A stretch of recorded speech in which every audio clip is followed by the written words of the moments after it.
Alright, so far we have seen how we can use Microsoft Excel for developing and solving mathematical models, and we could relate input variables to intermediate variables, then on to output variables. With Excel, once you set up your model, you can find what effect will changing an input will have on the outputs. So such kind of playing around with data is essentially what we call as what if analysis, changing inputs to study the effect on outputs.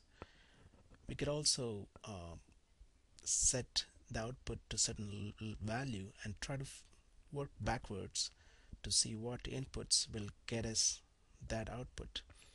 Such kind of analysis is called goal seek or goal seeking. Now, Excel can also be used for another type of goal seeking analysis. In this goal seeking analysis, we start with the output variable, but instead of specifying an exact value that we want to achieve, we could simply say that we want to maximize this variable to the extent possible and subject to certain constraints. Now, these kind of problems are called optimization problems, and Excel is very well set up for modeling, analyzing, and solving optimization problems.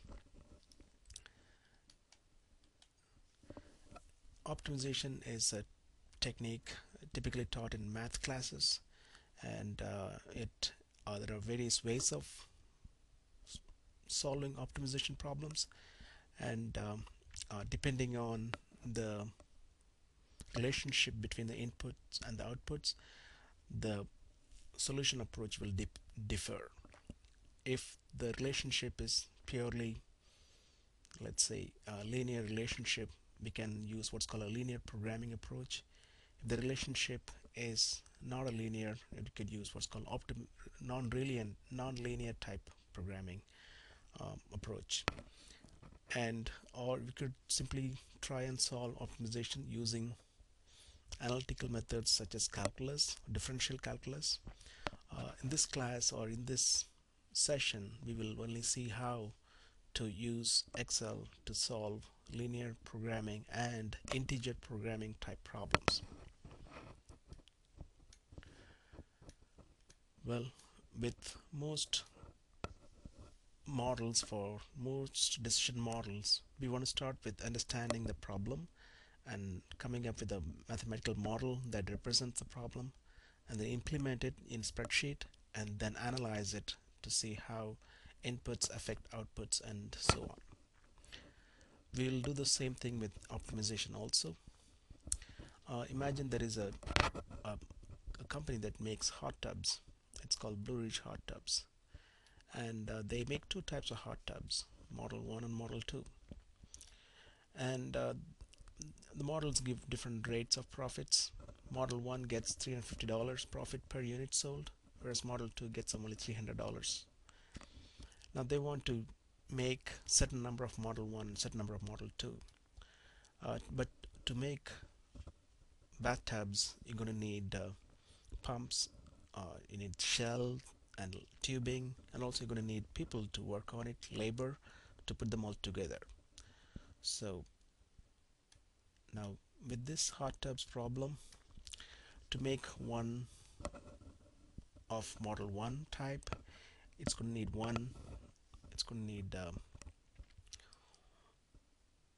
pump. It's going to take 9 hours of labor, and it's going to take 12 feet of tubing. Whereas Model 2 takes only 6 hours, but it takes more tubing. Both models use one pump each. The business that we have, Blue Ridge Hot Tubs, it has limited amount of resources. It doesn't have infinite number of pumps.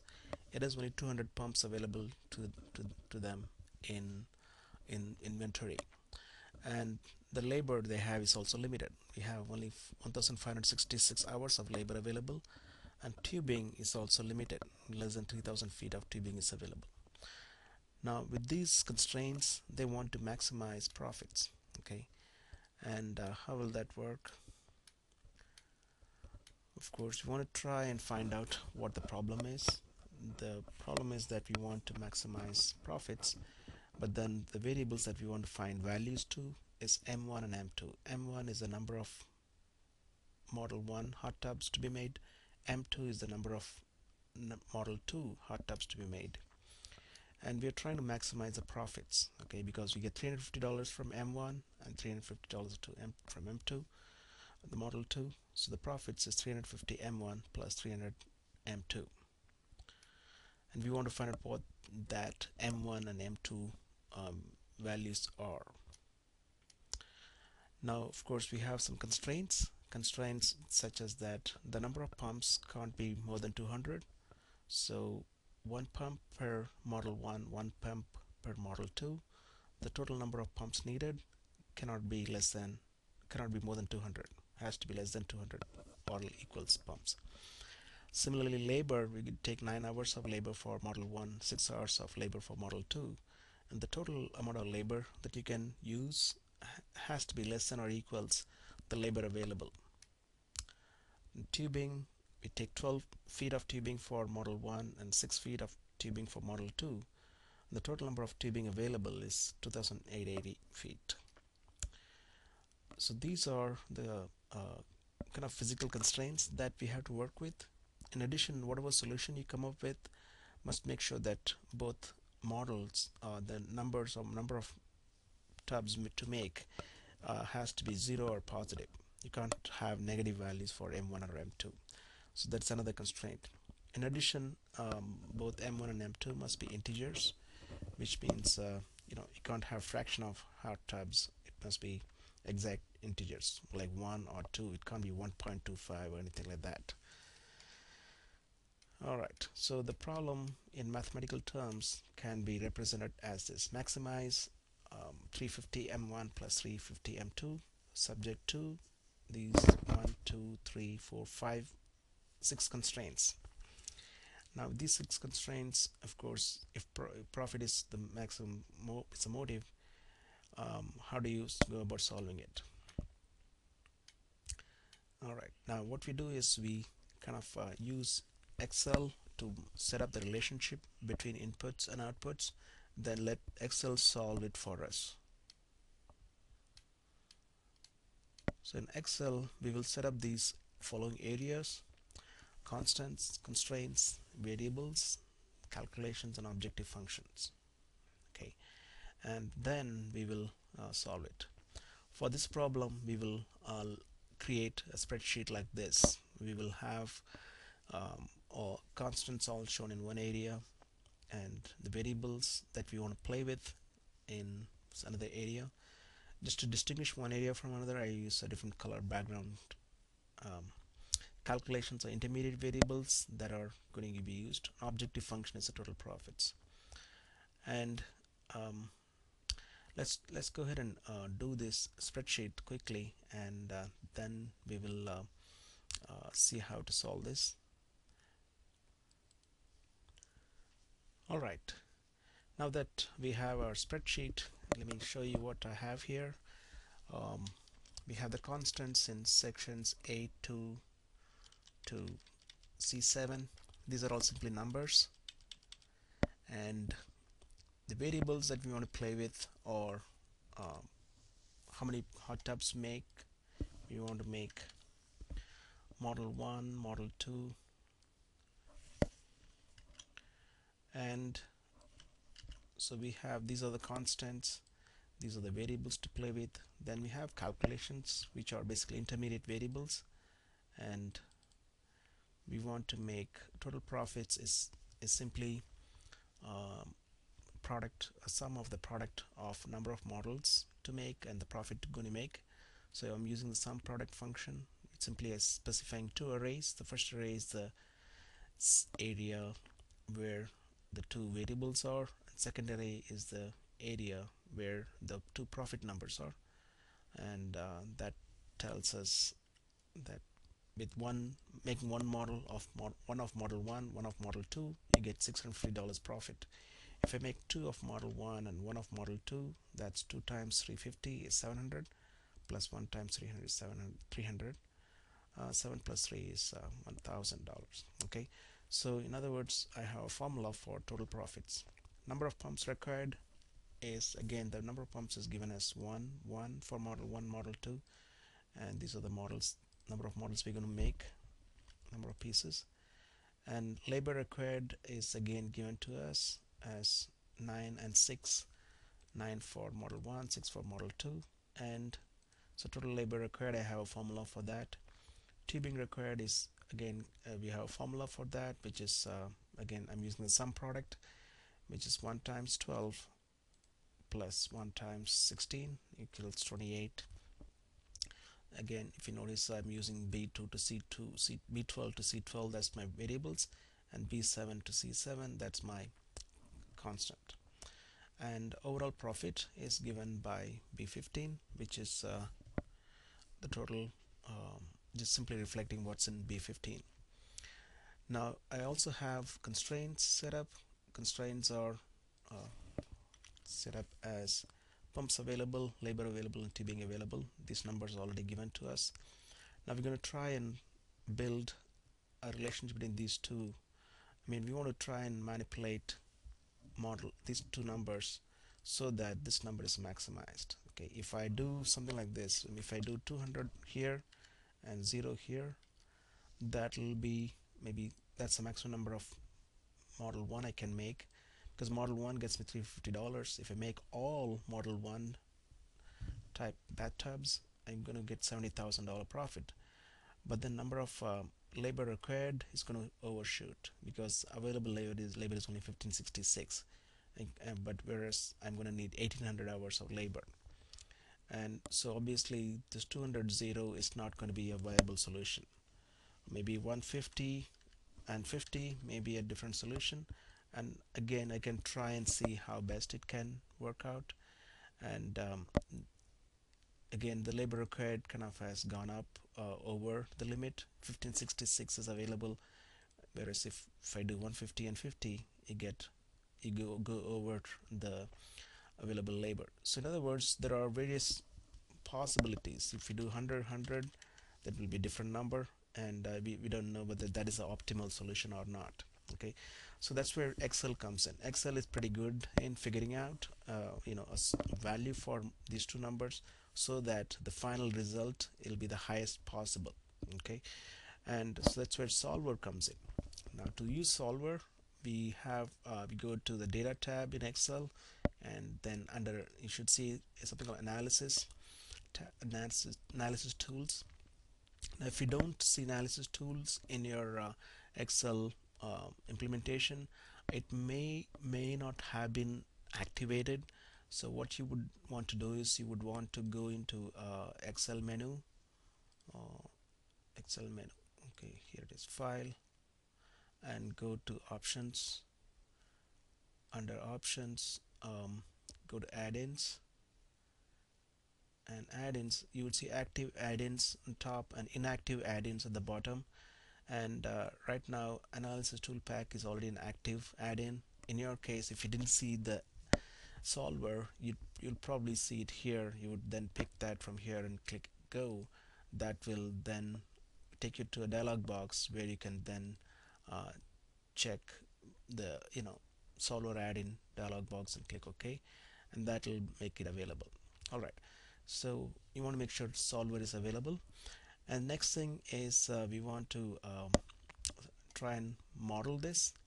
So go ahead and click on solver, and now the solver kind of comes up with a dialog box. Now this dialog box basically wants us to know where what variable is, and objective is what you want to maximize. The objective function in our case is the total profits, so which is in this cell. So simply go ahead and click on that. Then B21 is objective, and by changing variable cells, that is the set of cells which we want to manipulate, and in our case they are in these two cells, B12 C12. And Then what else do we have? We have some constraints, so we need to then specify the constraints. All right. First you go ahead and click add constraints. Then no constraints to begin with, go ahead and click add. So we're going to add one constraint at a time. First constraint is going to be between um, let's say the pumps required versus pumps available. So pumps required is 200. That number must be less than or equals pumps available. Okay, so B16 must be less than or equals F4. So that's the first one. Second, labor required must be less than or equals labor available. Tubing required must be less than or equals tubing available. And one other thing is, we know that both M1 and M2 have to be positive or 0. So these two numbers must be greater than or equals 0. And finally, these two numbers must be integers. So pick those, and one of the conditions is int. And so we added all the constraints. Click OK. Click OK, and just hitting cancel here will take you back to the dialog box. There you are. Now all the constraints have been added, and we are ready to solve the optimization problem. What we do is, it's going to use a method, an algorithm, and for now it doesn't matter. It's a simple optimization problem. You can choose nonlinear or simplex method. That'll work just fine.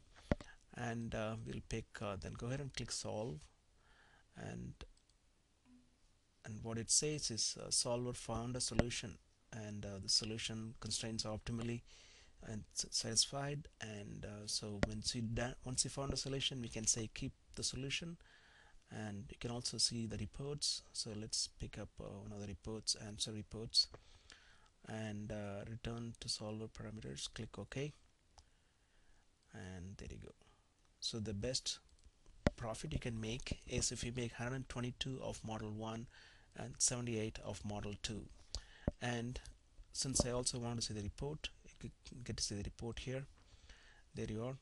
And so this is a found a solution that using that particular method, and took less than half a second to solve it, and it just did 2 iterations and came up with the answer. And we have a total profit of 66,100. All right, very good. And